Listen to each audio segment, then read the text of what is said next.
नमस्कार दोस्तों, जय हिंद जय भारत। दोस्तों आज की इस क्लास में हम बात करेंगे क्लास 12th मैथमेटिक्स, उसका हमारे चैप्टर क्रमांक 5 मैथमेटिक्स सातत्यता तथा अवकलनीयता या और अवकलनीयता कंटिन्यूटी एंड डिफरेंटिबिलिटी, उस चैप्टर का दोस्तों हम आज विधि विधान से आगाज करेंगे, शुरुआत करेंगे दोस्तों। तो दोस्तों इस चैप्टर का नाम है सातत्यता और अवकलनीयता। तो दोस्तों आपने यदि अभी तक वीडियो को लाइक नहीं किया तो वीडियो को लाइक कर दिए ना, यदि आपके अच्छी प्रकार से समझ में आए तो एंड में, और चैनल पर नए हो तो जरूर सब्सक्राइब कर देना और अपने दोस्तों के पास जरूर शेयर करिए, कमेंट करते रहिए और हमें सपोर्ट करिए। तो दोस्तों देखिए, उससे पहले हम बात करेंगे सातत्य पर। सातत्य पर पहले बात करेंगे, उसके बाद हम बात करेंगे अवकलनीयता पर। तो दोस्तों देखिए, सातत्य की में आपको सिंपल रूप में परिभाषा यह हो सकती है, जब किसी फलन का ग्राफ बनाते समय या आरेख बनाते समय पेन की नोक उठाने की जरूरत ना पड़े या कलम के उठाने की जरूरत ना पड़े, यानी डायरेक्ट ऐसे ही ग्राफ बन जाए तो उसे सातत्य कहते हैं। यानी फलन जब सातत्य होता है जब ग्राफ बनाते समय पेन की नोक उठाने की जरूरत ना पड़े। जैसे मान लीजिए ये इसी प्रकार का एक ग्राफ है, तो देखिए ये ग्राफ इसी प्रकार चलता ही रह रहा है। देखिए इस प्रकार मुझे इस ग्राफ में पेन के नोक उठाने की दोस्तों जरूरत नहीं पड़ रही है। तो यदि पेन का नोक उठाने की जरूरत ना पड़े तो उसे कहते हैं सातत्य फलन। कौन सा फलन कहते हैं दोस्तों? सातत्य फलन कहते हैं। और यदि फलन के नोक उठाने की यदि पेन के नोक उठाने की जरूरत पड़ जाए तो उसे कहते हैं सातत्य फलन नहीं है। जैसे मान लीजिए कोई फलन का ग्राफ है, ये तो है y बराबर एफ ऑफ एक्स यानी साइन एक्स का ग्राफ बनता है ये, इसमें पेन के नोक उठाने की जरूरत नहीं पड़े तो ये फलन क्या है? सातत्य या सतत, उसे सतत भी कह सकते हैं। यदि मान लीजिए यहाँ पर x की वैल्यू कितनी है? 0, ये x एक्स है, ये y एक्स है।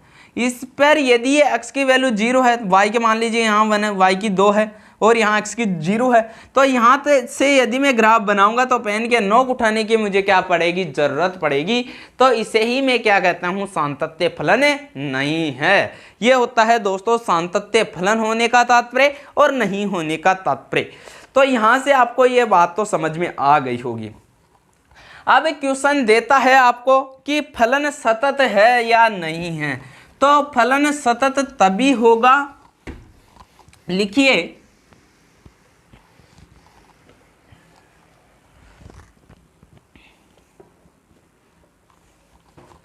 यहां लिखिए सततता की जांच। यहां लिखिए दोस्तों सततता की जांच या सातत्य की जांच। सातत्य की जांच कब होती है?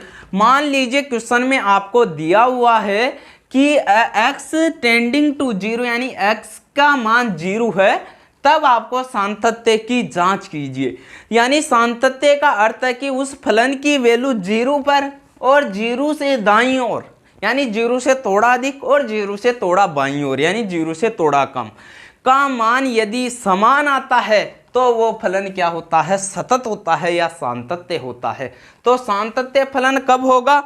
जब, लिखिए, जब फलन की बाईं सीमा, फलन का निश्चित मान, डेफिनेट वैल्यू, बाईं सीमा और दाईं सीमा का मान बराबर हो।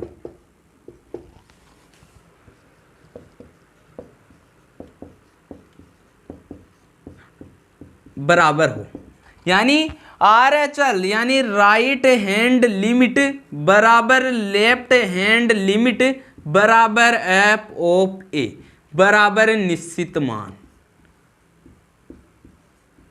कहने का तात्पर्य यह है दोस्तों, RHL आपने कक्षा 11 में लिमिट पढ़ी थी। अब मैं बता देता हूं आपको लिमिट। यहां देखिए लिमिट।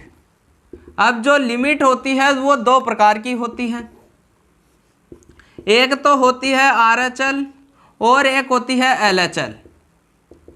यानी राइट हैंड लिमिट, राइट यानी दाईं सीमा, इसे कहते हैं दाईं सीमा। आपको पता नहीं है तो इसे लिख लेना दोस्तों। और लेफ्ट हैंड लिमिट होती है बाईं सीमा,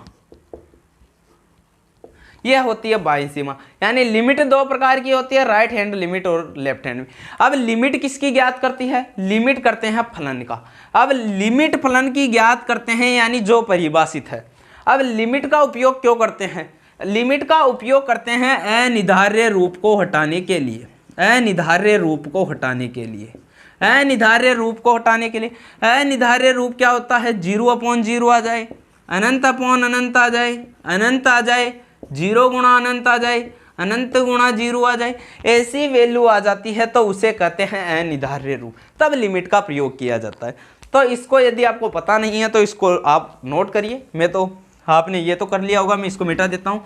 यानी राइट हैंड दाईं सीमा, बाईं सीमा और फलन का निश्चित मान यदि बराबर आ जाए और एक जो वैल्यू दिया है उस पर मान तीनों बराबर आ जाए, तब फलन क्या हो जाएगा? सातत्य हो जाएगा। ये आपको क्या रखना है? पता रखना है। ओनली इतनी सी ही बात आपको पता रखनी है, बाकी फिर आपको क्वेश्चन सोल्व करते रहना है।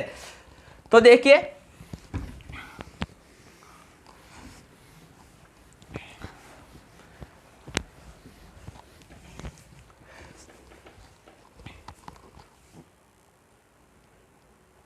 देखिए दोस्तों, इसका सातत्य का पहला क्वेश्चन है x बराबर 1 पर फलन f ऑफ x, इसे बोलते हैं f ऑफ x बराबर 2x प्लस 3 के सातत्य की जांच कीजिए। यानी फलन सतत है या नहीं है, सातत्य है या नहीं है, यानी तीनों वैल्यू बराबर आती है या नहीं आती है। तो देखिए दोस्तों, आपको क्या पता रखना है? सबसे पहले तो आपको लिखना है f of x, f of x बराबर क्या है? 2x प्लस 3, यह है। अब यदि मुझे पहले तो किसका रखता हूं मैं? f of a, f of a यानी एक निश्चित मान, यानी f ऑफ a कितना? कौन से वैल्यू पर? 1 पर, यानी 2 1 प्लस 3 बराबर क्या हो जाएगा? 5। 2 को 1 से मल्टीप्लाई करूंगा, 2 और 3 5 हो जाएगा। इसकी वैल्यू कितनी आती है? 5। अब उसके बाद मैंने क्या बोला? दाईं सीमा यानी राइट हैंड लिमिट, यानी उससे थोड़ा अधिक, यानी यहाँ लिखता हूँ पहले दाईं सीमा, हिंदी में लिखता हूँ दोस्तों। और उसके बाद में दोस्तों डायरेक्ट RHL LHL से बात करूंगा। Right hand limit, right hand limit जो उसके बाद रखता हूं वो क्या आती है?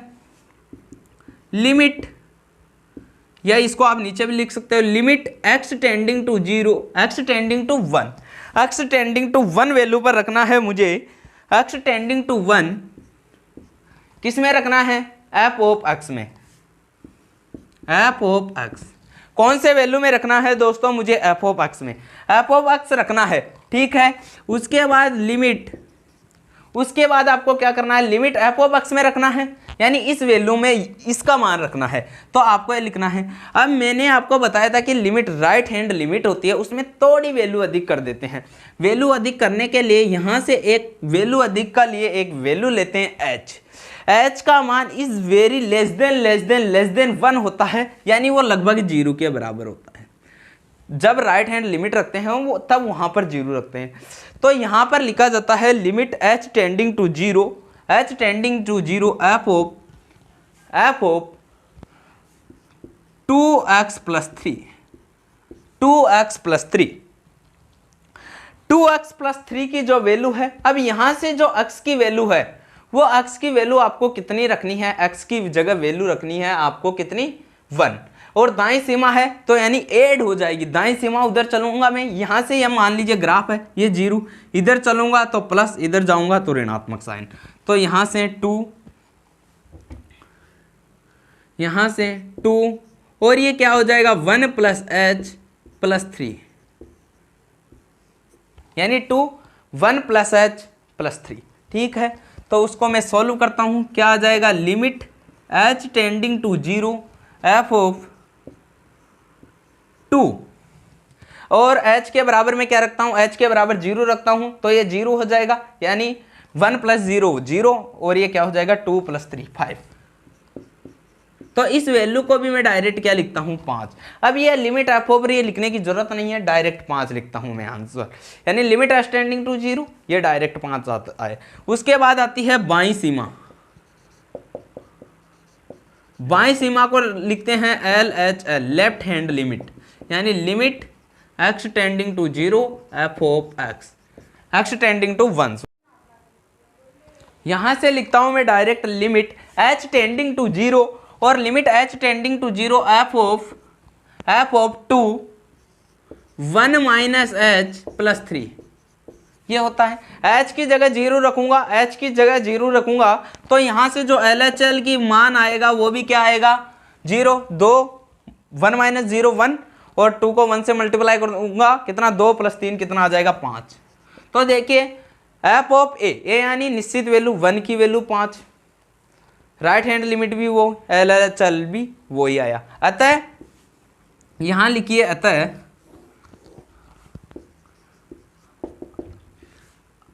RHL बराबर LHL बराबर f ऑफ 1 बराबर 5। अतः दिया गया फलन सतत है। और जो दोस्तों ये एग्जाम्पल क्रमांक आपके जो NCERT है उसका एग्जाम्पल क्रमांक 1 है।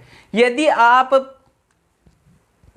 बुक के हिसाब से करना चाहते हो तो बुक में भी f ऑफ 1 तो देगा। उसके बाद बुक में दिया है कि अब दी गई सीमा ज्ञात करते हैं, तो सीमा उसने RHL LHL नहीं बताई, बताना चाहिए दोस्तों, आपकी समझ में नहीं आएगी। इस प्रकार क्वेश्चन को उसने पूरा हल कर रखा है लेकिन आपको दिया हुआ नहीं है। इसी प्रकार आप हल करोगे बोर्ड में आपको आराम से नंबर मिलेंगे, आपको घबराने की जरूरत नहीं है। तो इसको हल करिए, उसके बाद आगे डिस्कस करते हैं एक और प्रश्न पर। देखिए दोस्तों अगला क्वेश्चन है हमारे पास एग्जाम्पल क्रमांक 2। जांचिए कि क्या फलन f ऑफ x बराबर x स्क्वायर x बराबर 0 पर सतत है। यानी x का मान अब क्या रखना है 0, तो x बराबर 0 पर सतत है तो f ऑफ x बराबर x स्क्वायर, यानी तो यहां पर रख दिया है मैंने f ऑफ x बराबर x स्क्वायर है। तो f ऑफ 0 का मान पहले निकालता हूं मैं यदि, तो 0 का स्क्वायर बराबर क्या हो जाएगा 0 हो जाएगा। अब इसके बाद मुझे क्या निकालनी है राइट हैंड लिमिट, यानी दाईं सीमा राइट हैंड लिमिट बराबर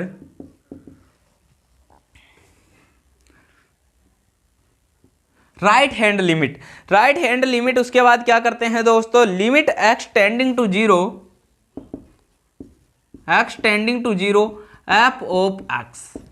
f ऑफ x बराबर 0 ही रखना है मुझे, तो f ऑफ x यानी लिमिट, अब h की वैल्यू क्या रखनी है 0, ये पता रखना है दोस्तों आपको। उसके बाद क्या रखते हैं h बराबर 0, तो यहाँ h टेंडिंग टू 0। अब x के स्थान पर क्या रखना है h स्क्वायर, x के स्थान पर क्या रखना है 0, लिमिट 0, वैल्यू 0 दे रखा था, पहले हमने क्या रखा था 1 दे रखा था तो 1 प्लस h रखा था, तो यहाँ 0 प्लस h का होल स्क्वायर, ये 0 है, h के स्थान पर क्या रखूंगा 0, तो 0 का स्क्वायर भी क्या हो जाएगा 0। यहां लिखता हूं मैं बाईं सीमा LHL बराबर भी क्या है limit x tending to 0 f of x, ठीक है। उसके बाद क्या रखनी है लिमिट h टेंडिंग टू 0। अब यहां पर जो साइन है दाईं सीमा में प्लस आ जाएगा, बाईं सीमा में माइनस आ जाएगा, 0 माइनस h का होल स्क्वायर, तो यही 0। अतः f ऑफ a RHL और LHL तीनों बराबर है, अतः f ऑफ 0 बराबर RHL बराबर LHL बराबर 0 है, यानी मान कितना आया है 0। अतः दिया गया फलन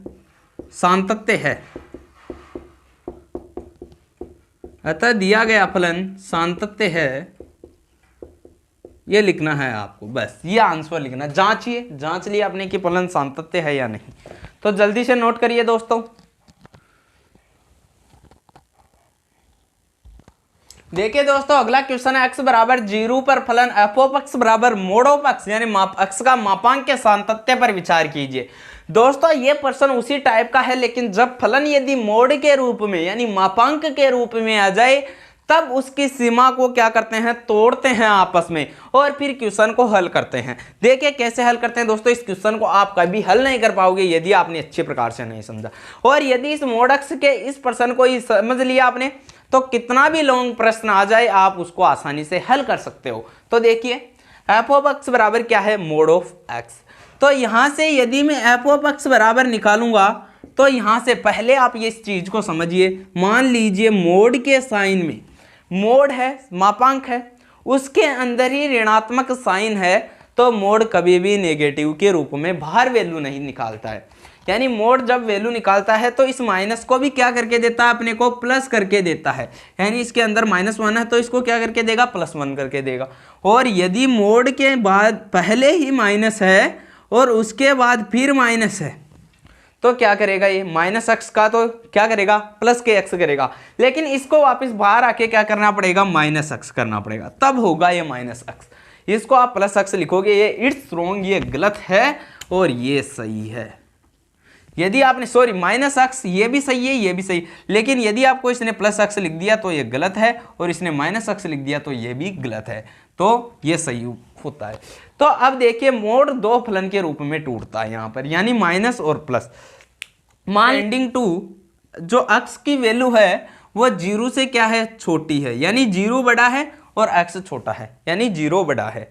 यानी यदि वैल्यू किस में आ जाएगी, पर 0 से कम रखता हूँ यानी ऋणात्मक रखता हूँ, x का वैल्यू यानी यदि माइनस में रखता हूँ तो वैल्यू मुझे क्या देगा, ये ऋणात्मक देगा।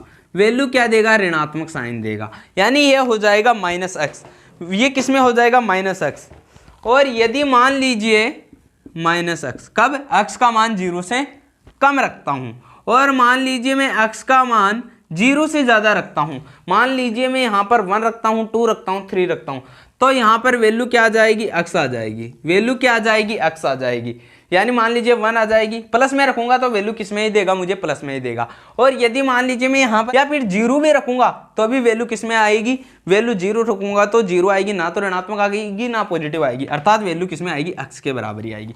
तो वैल्यू x के 0 को x के बराबर रखो या x से ज़्यादा रखो, यह बराबर हो गई। तो एफ ऑफ 0, अब पहले आप किस पर निकालते हो, निश्चित मान पर निकाल लेते हैं एफ ऑफ 0।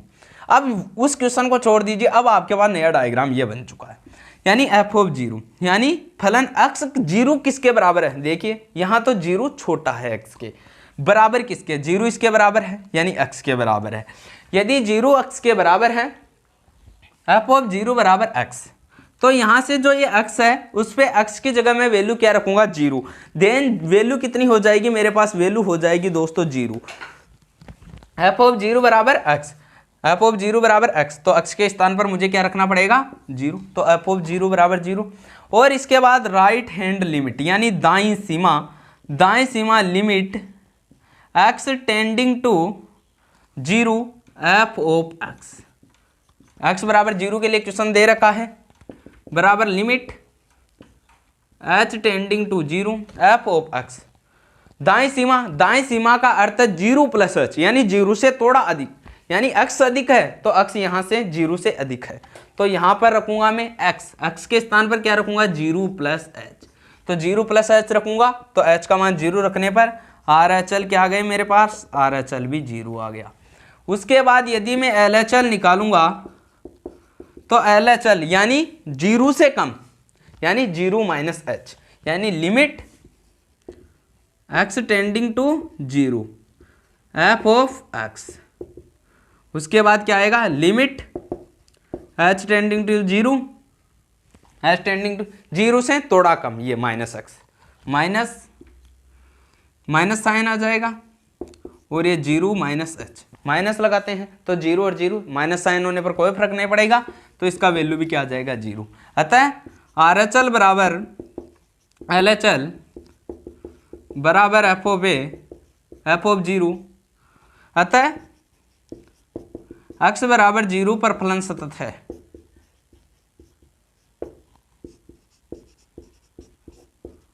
x बराबर 0 पर फलन सतत है। तो इसको देखिए दोस्तों, यानी फलन यदि मैं 0 से कम रखता हूं तो ऋणात्मक साइन देता है, 0 से कम रखूंगा ऋणात्मक, 0 से ज्यादा रखूंगा पॉजिटिव देगा। तो अब ये इस पर क्या करना है, आपको वैल्यू निकालना है।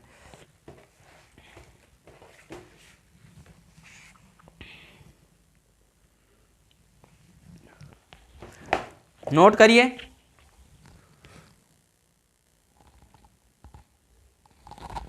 दोस्तों आपके सामने अगला क्वेश्चन है, दर्शाइए कि एग्जाम्पल क्रमांक 4 है आपका, दर्शाइए कि एफ ऑफ x यानी फलन x³ + 3 यानी x का मान जब 0 नहीं है, इसका अर्थ है x का मान जब 0 नहीं है, यानी 0 से अधिक भी है और 0 से कम भी है, लेकिन 0 नहीं है, और यहाँ x का मान 0 है, तब इसकी फलन की वैल्यू क्या आती है 1। x का मान जब 0 होता है तब फलन का मान 1 आता है, x का मान जब 0 से अधिक और कम होता है तब वैल्यू आती है x³ + 3। इसका कहने का तात्पर्य ये है, तो फलन x बराबर 0 पर सतत नहीं है, ये आपको क्या करना है, सिद्ध करना है। तो आपको क्या करना है, हल। पहले आप उतार सकते हो दोस्तों f(x), आपको परीक्षा में जिस तरह करना है उसी प्रकार बता रहा हूं दोस्तों में। और एक, यदि x does not equals to 0, और यदि x टेंडिंग टू 0, x का मान 0 है, x का मान 0 नहीं है, तो यहां से सबसे पहले क्या करते हैं हम, x बराबर 0 पर सतत नहीं है, फलन f(0) यानी 0 पर ज्ञात करते हैं। यानी फलन, अब देखिए आप, फलन 0 का मान, यानी जब x के स्थान पर 0 रखा है तो फलन का मान यदि 0 है तब इस फलन में मान कितना दे रखा है, x का मान जब इस पर 0, इस पर तो 0 से अधिक और 0 से कम है, लेकिन 0 नहीं है, तो यहाँ पर x का मान कितना है 0, तब फलन का मान कितना आता है 1। तो f(0) बराबर 1। अब यहाँ लिखिए दाईं सीमा, यानी right hand limit, limit x tending to 0 f(x), limit. अब क्या लिखते हैं, यानी दाएं सीमा में थोड़ा कुछ जोड़ते हैं, तो h टेंडिंग टू 0, यहाँ 1 2 3 कितना है आए, लेकिन h का मान तो 0 ही रखना है, और यहाँ पर जो आए वो x के टेंडिंग में रखना है।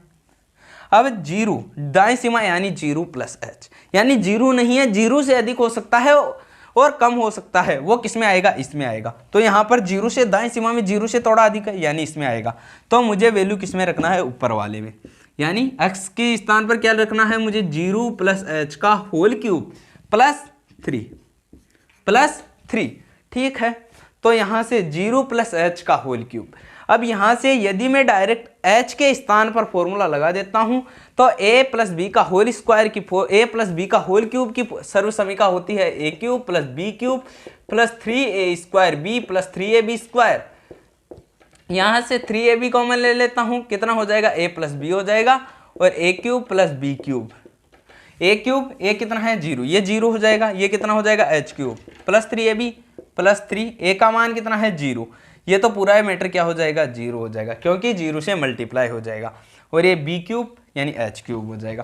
तो h के स्थान पर भी यदि मैं वैल्यू 0 रखता हूँ, यानी यहाँ से रख लीजिए आप, तो डायरेक्ट h का मान 0, 0 + 0 0, 0 का होल क्यूब 0, देन वैल्यू कितनी आती है, RHL बराबर क्या आया आपके पास, RHL बराबर आया 3। अब उसके पास देखिए LHL बाईं सीमा, बाईं सीमा LHL, limit x tending to 0 f(x), यहां से क्या करते हैं, लिमिट h टेंडिंग टू 0, यानी LHL यानी थोड़ी कम, यहाँ तो फिक्स 0 है, यहाँ 0 से अधिक और 0 से कम है, यानी 0 - h, यहाँ लिख लीजिए 0 - h का होल क्यूब + 3, ये तो पूरा ही 0 और वो क्या बच गया 3, यानी LHL बराबर भी क्या बच गया आपके पास 3।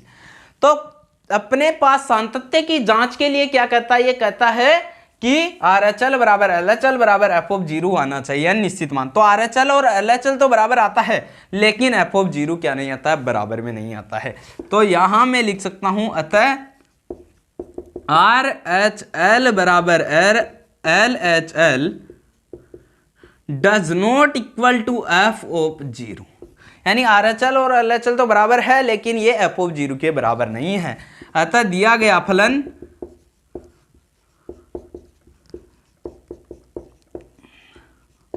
f(0) पर सतत नहीं है,